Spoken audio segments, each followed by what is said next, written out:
Hello! Welcome to January. Are you excited for this new year, 2020? Let's start it by painting a mouse, shall we?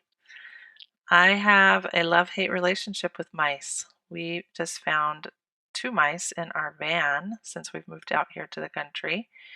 They really stink, but they are really cool at the same time. So let's start painting one, shall we? So what I'm doing here is I'm mixing my intense blue, which is the darker blue in your palette, with burnt umber, which is your dark brown. And I'm making a gray color, and I'm adding a lot of water to this. It's going to start out a little bit darker, but you'll see it'll get light as I keep adding water to it. So I'm just kind of cleaning my brush out here onto my paper and just filling in my mouse. I'm not doing the tips of his feet or his nose or his eyes or the insides of his ears, but every other area I will fill in. And now I'm just going to keep adding water to lighten it, to give it a nice light wash on his body. I'm not going to do his tail either, just his main body. I'm just adding water. I'm using a number 6 brush, so depending on the size of template that you're using, you can use number 6 for a bigger one. You can use a smaller brush if you're doing the smaller one, whichever you prefer. Number 6 is usually a good brush for most of these paintings. Okay, just filling them in. So on your Nature's Art fact sheet, you'll see that was something new I learned, was that mice actually sing to each other, that they sing to their potential mates. The male mouse will sing to the female mouse. Pretty cool. There's not very many mammals that sing. I think there's the whale, there's us as humans. What else? Can you think of anything else? Anyway, mice are on that list. Okay, I'm just going now to get a little bit of yellow ochre, it's kind of a brownish yellow in your palette there. And I'm just putting little streaks of it throughout my wet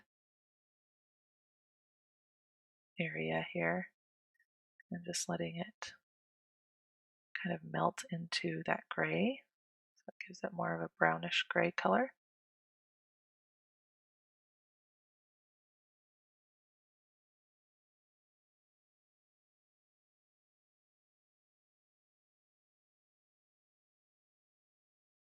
Okay, and now I'm going to mix some red. I'm mixing my alizarin crimson with the cadmium red to make a nice bright red. And adding some water, and then I'm just going to go and just put a little line on the ear there, a little bit on each one of the feet, and then on the tail. It's just a nice light line, and you'll see I'm going to come back with a dry brush that's cleaned off, and I'm just going to move that paint around to make a nice light pink. See, I'm removing a little bit of that paint as well. So just getting it on my brush and just dabbing it onto my paper towel. That's how you can remove paint with a nice clean brush. I'm just moving that paint around, adding a little bit of water and drying it off, and just trying to achieve a nice light pink.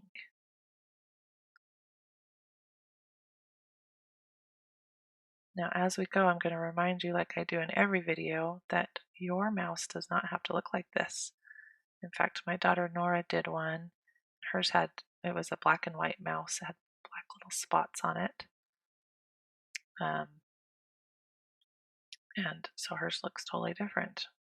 So you just have fun and make your mouse look however you want it to look. This is just guidelines to learn how to paint with watercolor, so have fun. So here I am, I'm just removing more of the pigment on the feet with a clean brush.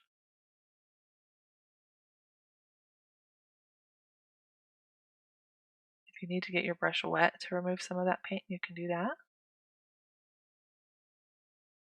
Just kind of getting it all evened out.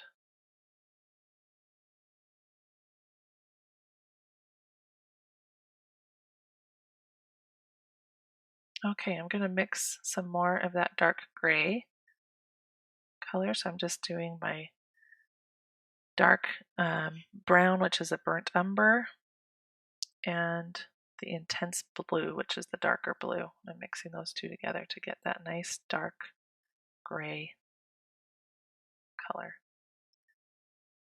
And now I'm going to just go over his body, and I'm just doing strokes that kind of look like fur. So I'm just kind of pushing a little bit down on my brush, but using that tip to make some nice lines. And I'm going to go in the direction that I imagine the fur would go on the mouse. And you'll have your picture to look at that will kind of guide you on that if you're not sure how that's supposed to look, or just watch the video and see. I'm just kind of moving everything down towards the tail. All of his fur that is kind of facing that way until I get up to the top there, and then it's kind of going more down towards his feet. And as you can see, I'm just going until my brush is completely empty, and then I'm adding a little bit more. I'm not doing a lot of water at this point, so it's kind of a dry brush technique. I'm just doing plain paint onto a dry surface here.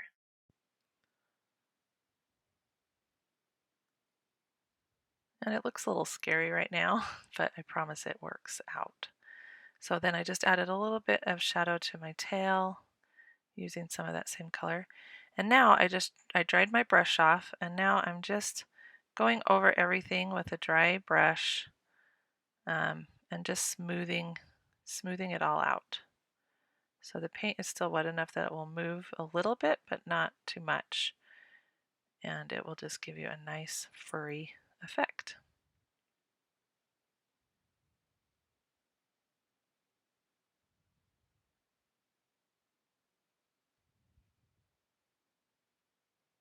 Just a touch of water, dry it off a little bit, and then go back to work.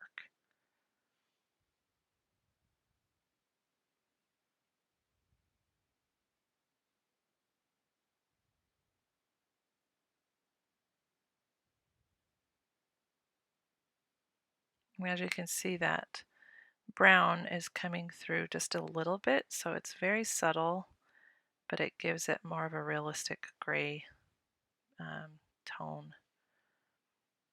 So it's nice to be able to layer your colors with watercolor. That's one of my favorite things about watercolor. It's really easy to layer and get a lot of depth in your colors.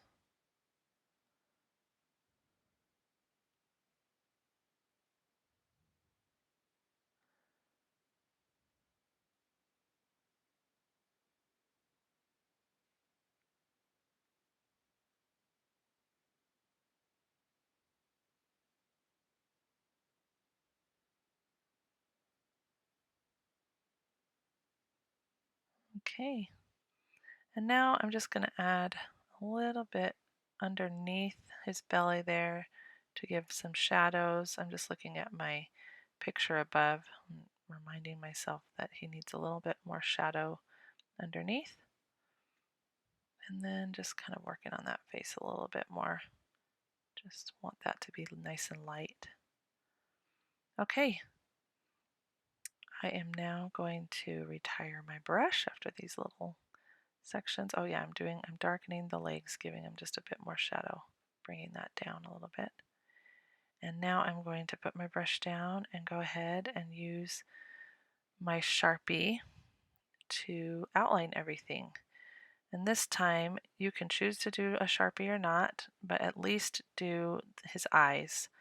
And you'll just add black and just do a little leave a little white dot when you get to his eyes. I'm starting with his tail here, and I'll work my way over to his eyes. So as you can see, I just left a little white dot there so that he has a little twinkle in his eyes. And I'm just going over all the little lines, including on his fur. I'm adding a little bit of line work to his tail. So just have fun with this part. Just make him yours.